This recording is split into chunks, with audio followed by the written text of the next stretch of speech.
चलिए स्टार्ट हो गया। चलिए गुड मॉर्निंग दोस्तों, कैसे हैं आप लोग। चलिए आइए आज के इस वीडियो में हम लोग देखेंगे कंप्यूटर साइंस के पेपर के बारे में, थोड़ा एनालिसिस करेंगे। हालांकि इस बार का पेपर जो है आप सभी को पता है कि कैसा पूछा गया है, तो हम थोड़ा एनालिसिस पे नज़र रखेंगे, ठीक है। उसके बाद जो जो आपका मैसेज आया था उस सबका हम रिप्लाई भी देंगे कि क्या मतलब एक्सपेक्टेड क्या हो सकता है, ठीक है। हालांकि बताना इतना आसान नहीं है, लेकिन फिर भी हम कोशिश किए हैं, जो चीज़ें हम आपको बताएंगे उसे आपको सेटिस्फेक्शन मिलेगा, ठीक है ना। चलिए सबसे पहले बात तो आप देख रहे हैं कि सर पेपर का कैसा लेवल था कंप्यूटर साइंस का। तो ऐसा मानो जैसा कि लग रहा है कि बहुत बड़ा परिवर्तन कर दिया टीआरई 3 में। जैसे 1 और 2 में पूछा गया था, हम सब कुछ आगे रखे हुए हैं, आपको दिखाएंगे, आपको पूरा पता चलेगा कि किस हिसाब से चेंज हुआ है पेपर का पैटर्न। और ऐसे ही नहीं कटअप बताना है कुछ भी कि ये होगा या ये होगा, लॉजिकली हम आपको चीजें बताएंगे पूरा। आप ध्यान दीजिए इस पे। देखिए पहला बात क्या है आपका कि आपका कंप्यूटर साइंस का पेपर सर इजी था या टफ था। इस बात का डिसीजन आप थोड़ा देर रुक जाइए, आप खुद ही कर पाएंगे कि पेपर इस जोन में था या इस जोन में था, ठीक है। अभी हम डायरेक्ट बोल दे तो जिसका एग्जाम अच्छा चला गया होगा वो कहेगा सर इजी था, और जिसका गड़बड़ गया होगा वो बोलेगा टफ था। लेकिन जब हम आपको एनालिसिस दिखा देंगे अभी, आप डिसीजन कर पाइएगा। हमारे पास ये पेपर भी पड़ा है, ठीक है ना। आप डिसीजन कर पाइएगा कि ये पेपर टफ था या इजी था, ठीक है। चलिए आइए देखिए, यहां पे टीआरई 1 में जो टॉपिक पूछा गया है वो भी हमने मेंशन किया है, 2 में पूछा गया है वो भी, और 3 में पूछा गया है वो भी। टीआरई 2 का कटअप इतना हाई क्यों गया था ये भी हम आपसे डिस्कशन करेंगे अभी, बस थोड़ा देर रुक जाइए। देखिए आपका यहाँ पे क्या है कि टीआरई 1 की बात करें तो टीआरई 1 में ये पेपर जब हुआ था तो बहुत लोग को बहुत कुछ नहीं पता था। और एक बात आपको ये भी बता दें कि टीआरई 2 के पेपर के कंपेरिजन में टीआरई 1 का पेपर कुछ आपका लेवल अप था। क्या था? लेवल अप था, लेकिन टॉपिक आपका मैचिंग ही था।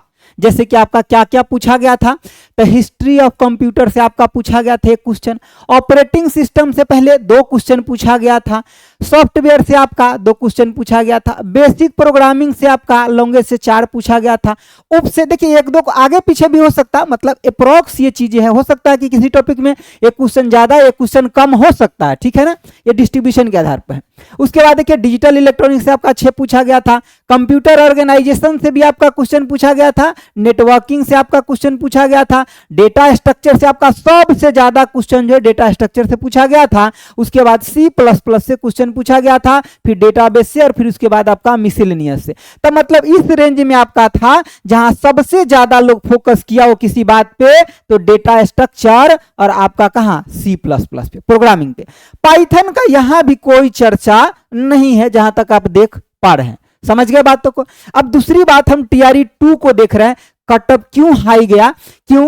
क्योंकि इसी पैटर्न पे ये पेपर आपका आ गया, और उसी पैटर्न पे जब लोग आगे का एग्जाम का तैयारी करता है तो क्या करता है, बेस किसको लेता है, पीछे वाले को। यानी कि जो लोग भी टीआरई 2 का तैयारी किए वो सब टीआरई 1 का बेस लिए, और उसी में क्वेश्चन को थोड़ा सा ट्विस्ट किया, बहुत ज्यादा नहीं, समझ गए। तो इसका बेस लेकर के इसका तैयारी किया गया, इसका बेस लेकर के, और इसके बेस पे क्वेश्चन आया, इसीलिए कटअप क्या हो गया, हाई हो गया। और लेवल भी पेपर का, यहां जो लेवल था, लेवल जो था पेपर का आपका, लेवल क्या था आपका, डाउन था। लेवल क्या था यहां, डाउन था, डाउन था। यहां क्या था, थोड़ा अप था, बहुत ज्यादा नहीं, थोड़ा। यहां के कंपेरिजन में यहां लेवल क्या हो गया, डाउन, और टॉपिक आ गया मिलते जुलते। जैसे कि देख लीजिए ऑर्गेनाइजेशन से आपका क्वेश्चन आ गया, डेटा स्ट्रक्चर से क्वेश्चन आ गया, इधर वाला टॉपिक देख लीजिए C++ से आ गया, नेटवर्किंग से आपका बस थोड़ा सा खाली क्या नंबरिंग में आपका ऊपर नीचे कि 1-2 ज्यादा 1-2 कम आया, ठीक है ना।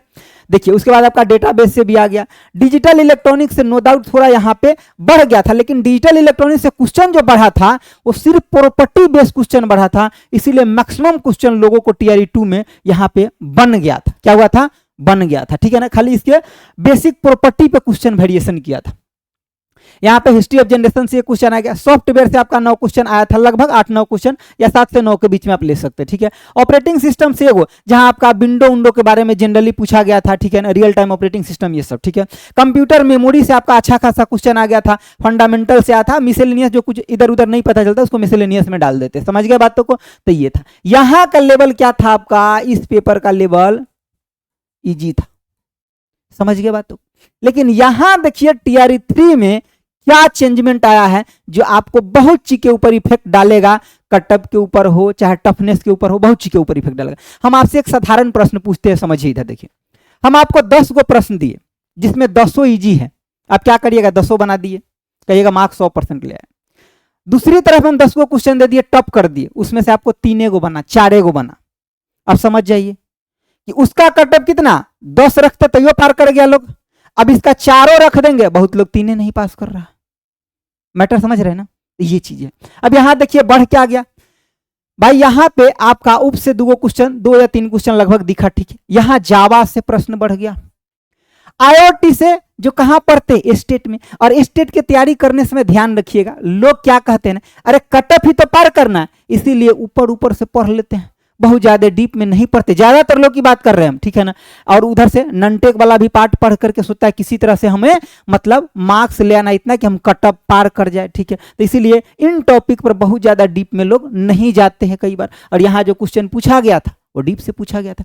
ई कॉमर्स के बेस पे जो जनरली लोग क्या करता है, छोड़ देता है, नहीं पढ़ के जाता है, ठीक है ना। और जितने भी लोग पढ़ाए भी थे टीआरई 3 के लिए, चाहे हम भी पढ़ाए थे, तो टीआरई 1 और टीआरई 2 को बेस लिए थे, तो इन सब टॉपिक के ऊपर विशेष फोकस नहीं किया गया था। हालांकि हमने कुछ चीजें इनमें से पढ़ाए भी थे, लेकिन बहुत ज्यादा डीप में नहीं, क्यों, क्योंकि आने की संभावना ही नहीं था, ठीक है।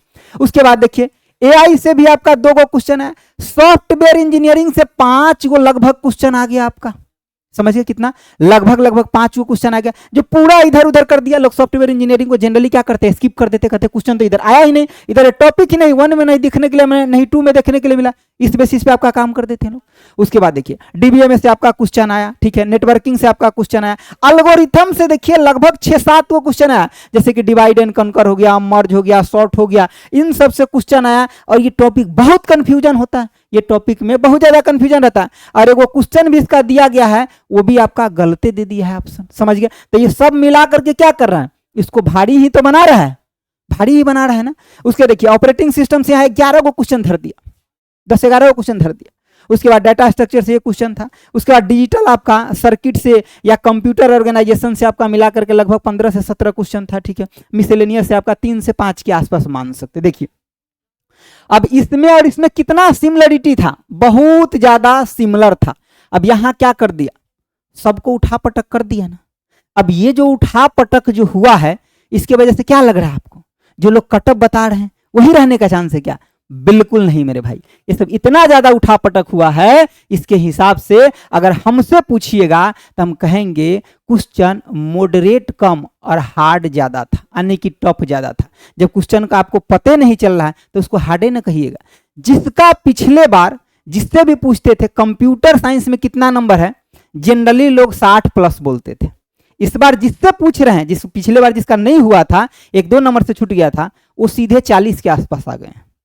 और ये मैं रियल बता रहा हूं, जिनसे मैं बात किया हूं और जिनसे मिला हूं उनके बारे में बता रहा हूं। ये कहानी वो कह रहे हैं कि सीधे कंप्यूटर में उसका लगभग 15 से 20 नंबर गिर गया है। लेकिन वही जनरल स्टडी में लगभग वही चीजें मेंटेन है, जनरल स्टडी में लोग ने मेंटेन किया है। समझ गए बातों को। तो इसके वजह से देख लीजिए यहाँ कितना चेंजमेंट है। हम अभी आपको ये भी बताएंगे कि टीआरई 4 में आपको किस किस बातों को ध्यान रखना है। समझ गए बातों को। चलिए आगे आइए, आगे देखिए थोड़ा सा और हम लिखे हैं टीआरई 3 के बारे में कि क्या क्या आपको एग्जाम में जाकर के फील हुआ। ये क्वेश्चन यहां पे भी उल्टाने के बाद आपका लग रहा है क्वेश्चन का लेवल अच्छा है, तो एग्जामिनेशन हॉल में तो जब ये क्वेश्चन का पैटर्न चेंज किया होगा तो आधे लोग का तो होश उड़ गया होगा। समझे बात तो। देखिए यहाँ पे अनएक्सपेक्टेड टाइप का आपका क्वेश्चन था कि नहीं था, बहुत सारा क्वेश्चन टॉपिक बदल गया था। तो टीआरई 1-2 से जो पढ़ के गए थे उसी हिसाब से वहां टॉपिक बदल गया, तो अनएक्सपेक्टेड तो लगेगा है। दूसरी बात, क्वेश्चन का लेवल कैसा था, मॉडरेट से टफ था। इजी तो बिल्कुल ही नहीं बोलो मेरे भाई, इस प्रश्न को इजी नहीं बोलेंगे। अब 2-4 प्रश्न इजी मिल गया तो पूरा 80 को इजी थोड़े बोल दोगे, नहीं है। उसके बाद देखिए क्वेश्चन का पैटर्न कैसा था, सर बदला हुआ था, एकदम बदला हुआ था। सिमिलरिटी बहुत कम था, मतलब ज्यादातर चीजें आपको बदला हुआ मिला। अब किसको पता था कि ई कॉमर्स से 2 क्वेश्चन आ जाएगा, किसको पता था आईओटी से क्वेश्चन आ जाएगा, नहीं पता था ना। किसको पता था कि यहां से क्वेश्चन आ जाएगा। देखिए एल्गोरिथम से 7-7 को क्वेश्चन दे देगा, 6-6 क्वेश्चन दे देगा, किसी को पता था नहीं। लग रहा था देगा तो 1-2 को देगा, अगर बन जाएगा तो ठीक है, ना तो स्किप कर देंगे। समझ गए बात तो।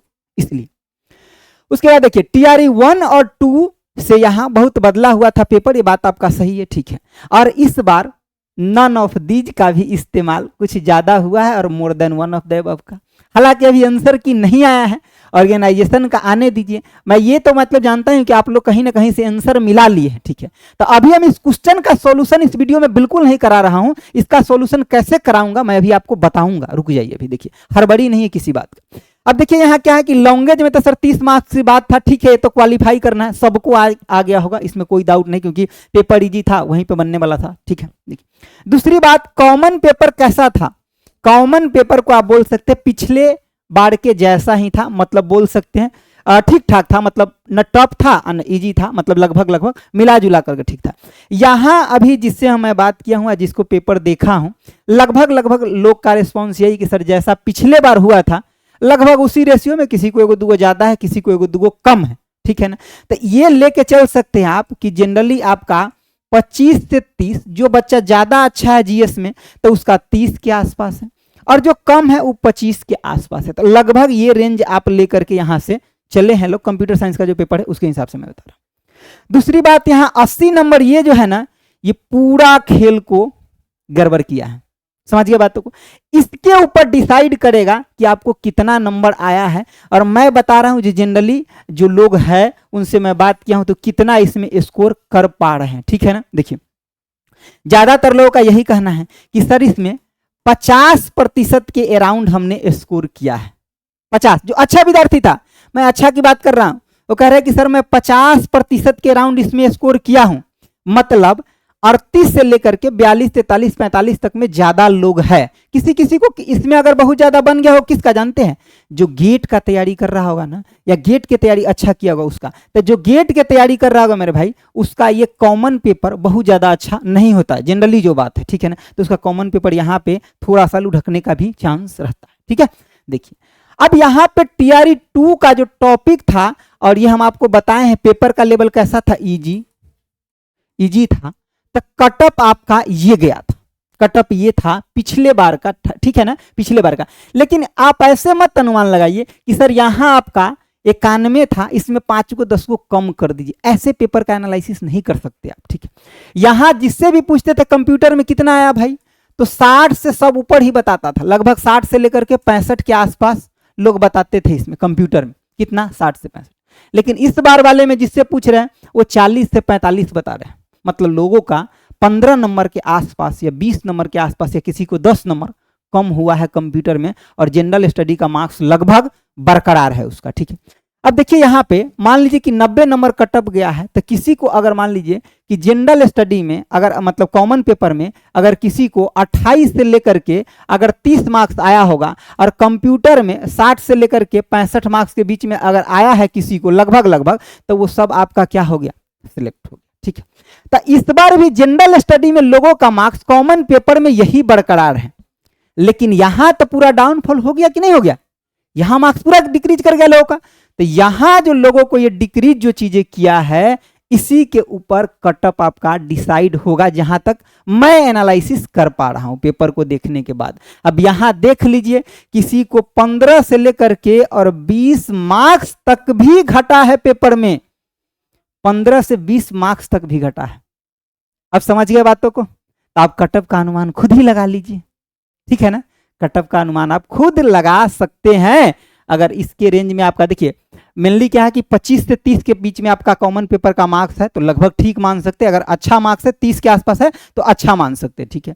और अगर कंप्यूटर साइंस में इस बार जो टीआरई 3 वाला है, ठीक है ना, यानी कि टीआरई अगर 3 वाला है ना, 3.0 वाला की बात करते हैं, ठीक है, इसमें आपका 50% के आसपास मार्क्स है, आने की 40 नंबर के राउंड है ना, 40 नंबर के राउंड है, तो आप मान सकते हैं कि ठीक है। समझ गए बातों को, उस हिसाब से आप इसको और इसको ऐड कर लीजिए, उसके राउंड में कटअप आपका घूमना चाहिए। समझ गए बातों को, ठीक है ना। अब तो आप समझदार है, समझ गए होंगे। चलिए देखिए आगे देखिए, अब टीआरई 4 वाले क्या करेंगे सर, टीआरई 4 वाले क्या करेंगे, टीआरई 4 वाले को टीआरई 1 भी ध्यान में रखना पड़ेगा, टीआरई 2 भी ध्यान में रखना पड़ेगा, और टीआरई 3 को ध्यान में भी रखना पड़ेगा। साथ में स्टेट वाले सिलेबस जो आप लोग इधर उधर से थोड़ा बहुत भटक के पढ़ते थे और ननटेक पेपर को पढ़ करके और स्टेट जो क्वालिफाई हो जाते थे, उससे अब काम नहीं चलेगा। क्योंकि देखिए, हो सकता है कि एग्जामिनर ने इस पैटर्न को फॉलो कर ले जो 1-2 में किया है, तो आपको पेपर यहां से पकड़ में आएगा। अगर उसका ये फॉलो करने का ना मन करे तो इसको फॉलो करेगा, तो इसमें तो ऑलरेडी इंक्लूड हो गया ना स्टेट। समझ गए बातों को? तो TRE 4 वाले को ये सारा कुछ अब ध्यान में रख करके चलना पड़ेगा। पहले जो भी शिक्षक पढ़ाते थे या हम भी खुद भी पढ़ाएं, तो आपको TRE 1 को और 2 को ही ध्यान में रख करके चले, TRE 3 का सारा कुछ कराए। स्टेट वाले टॉपिक को जनरली नहीं पढ़ाए, इसलिए ना, क्योंकि यहाँ देखिए, यहाँ भी और यहाँ कहीं नहीं आया, तो ऐसा लगा कि TRE 3 में इन दोनों को बेस लेकर के ही पेपर आएगा। लेकिन पेपर क्या आ गया, थोड़ा डेविएट कर गया। अब डेविएशन हुआ तो अगले बार आपको इसका ध्यान रखना पड़ेगा। ठीक है ना, समझ गए बातों को? ठीक है, तो ये चीजें आपका यहाँ पे ध्यान में रखना पड़ेगा। ऐसा नहीं कि 1-2 को छोड़कर खाली इसको पकड़ लीजिएगा, बिल्कुल नहीं। 1-2 आपको पूरा पकड़ के रखना पड़ेगा, उसके साथ आपको इसको लेकर के चलना। लेकिन इसको आपको मैक्सिमम वेटेज देना पड़ेगा, मैक्सिमम, क्योंकि यहां से आपका लॉजिकल क्वेश्चन फ्रेम आपका यहीं से होता है। समझ गए बातों को? यहीं से होता है। ठीक है, अब क्या है तो देखिए, अब इस पेपर का सॉल्यूशन कराने का बात रह गया। इसमें 80 पेपर है। ठीक है, देखिए, एक था आपका 11-12 के लिए, दूसरा आपका ये था वेलफेयर डिपार्टमेंट वाला। इस दोनों पेपर को हम सॉल्यूशन कराएंगे आपको, लेकिन हड़बड़ी में नहीं, क्योंकि ये पेपर अब किसके लिए यूजफुल होगा, TRE 4.0 वाले के लिए। तो अभी तो आप आंसर मैच करा ही लिए हैं, हम इस पेपर को 20-20 क्वेश्चन को सॉल्यूशन ऐड करके, ताकि आपको मैक्सिमम बेनिफिट मिल सके, वैसे इसका हम पूरा क्लास चला देंगे यूट्यूब पे। ठीक है, और पेड कोर्स में भी डाल देंगे। अब बात रह गई कि अगर आप हमसे जुड़ करके पढ़ना चाहते तो देखिए, ये हमारा मतलब TRE 3 का और 4 का दोनों को ध्यान में रख करके इसको हमने पढ़ाया था। ठीक है, TRE 3 को और 4 को दोनों को। ठीक है, लेकिन TRE 3 के जो मेनली इसमें जो हम कराए थे क्या, कि जो 1 और 2 का था उसको हमने विशेष फोकस किया था। ठीक है ना, जो आपका 1 का था और 2 का उसको विशेष फोकस किया था। अब इसमें जो मतलब क्या बोलते हैं कि ये सिलेबस था, आपको मैक्सिमम इसमें पढ़ाया गया है। बाकी इसमें हम ऐड अब क्या करेंगे, तो जो भी आपका ये चीजें जो है, जो TRE 3 का बेस कैसा था और स्टेट में जो इंपॉर्टेंट टॉपिक है, जो यहाँ मतलब इससे जो मिला करके इसमें पेपर आया है, जैसे कि इंटरनेट ऑफ थिंग्स हो गया, सॉफ्टवेयर इंजीनियरिंग हो गया, ऐसा जो चीजें है उसमें, वो चीजों को हम इसमें और ऐड करेंगे। तो जो लोग पहले से जुड़े हुए उनको अलग से जुड़ने की जरूरत नहीं, इसी में सब कुछ ऐड करेंगे। और जो लोग नए स्टूडेंट हैं वो हमारे साथ आप इसमें जुड़ सकते हैं, क्योंकि ये आपका इसमें कुछ वीडियो आपको रिकॉर्डेड है। ठीक है, और बाकी मैं इसमें आपका अभी लाइव पढ़ाऊंगा। जो पैटर्न चेंज हुआ है उसके बेस पे मैं इसमें चीजें पूरा ऐड करूंगा। उससे पहले, ऐड करने से पहले हम आपको ये पेपर भी सोल्व कराऊंगा। पहले आप मेरे साथ यूट्यूब पे या इस कोर्स में जुड़ करके कहीं भी देखिएगा, उसके बाद हम इसमें जो भी नया टॉपिक है वो सब हम ऐड कर देंगे। समझ गए बातों को? उन चीज़ों को हम इसमें ऐड करने वाले हैं। जब ऐड हुआ एग्जामिनेशन में तो हमें तो करना ही पड़ेगा ना, तो उन चीज़ों को बहुत अच्छे से हम आपको व्याख्या करके ऐड कर देंगे। अगर आप चाहते हैं हमसे जुड़ना तो इससे आप जुड़ सकते हैं। ये कहाँ मिलेगा, तो प्लेटफॉर्म बाय नवीन कुमार सिंह, आपको एप्लीकेशन पे ये आपको परम बैच मिल जाएगा। ठीक है, इसमें क्वेश्चन लगभग 1000 कराया हुआ है और क्वेश्चन भी करा देंगे जो नया पैटर्न चेंज हुआ है उसके बेस पे, क्योंकि TRE 1 और 2 के बेस पे इसमें पूरा क्वेश्चन भी कराया है, पूरा थ्योरी भी कराया हुआ है। ठीक है ना, चलिए अब यहाँ पे देखिए, इन चीजों को हम ध्यान में रखेंगे। ठीक है, और इस क्वेश्चन का सॉल्यूशन हम आपको 1-2 दिन में स्टार्ट कर देंगे। ठीक है, लेकिन धीरे धीरे करेंगे, 20-20 क्वेश्चन करके करेंगे। एक के दिन में आपको 80 क्वेश्चन में टिक लगा देंगे, ऐसा हम नहीं, बिल्कुल नहीं करेंगे। ठीक है ना, 20-20 क्वेश्चन को करेंगे, थोड़ा टाइम दे करके बढ़िया से सॉल्यूशन के साथ करेंगे, ताकि TRE 4 में आपको इससे मैक्सिमम बेनिफिट मिल सके। समझ गया बातों को? चलिए, तो आज के लिए हम इतना ही रखते हैं। अब आपको पता चल गया कि पेपर का लेवल कितना टफ था, समझ गया ना? उसी हिसाब से आपका, इसीलिए हम बोले हैं कि कटअप का आपका रेंज जो होगा, ये जो मैं बताया हूँ एनालिसिस लॉजिकल के आधार पे, ये चीजें रहने वाला है। समझ गया बातों को? अगर आप TRE 4.0 के लिए तैयारी कर रहे हैं तो अभी से ही पूरा का पूरा आपको बेस्ट तरीके से लगना पड़ेगा, क्योंकि आप देख रहे हैं कॉपी पेस्ट क्वेश्चन की संभावना बहुत कम है। इस बार तो कई सारा न्यूमेरिकल पेपर आया है जो पिछले बार बिल्कुल भी नहीं देखने के लिए मिला था, तो उस तरीके के न्यूमेरिकल पेपर को भी हमें करके एग्जाम में जाना पड़ेगा। ठीक है, आज के लिए फिर इतना ही रखते हैं, मिलते हैं सॉल्यूशन वाले अगले वीडियो में। ठीक है, thanks for watching, okay bye, जय हिंद।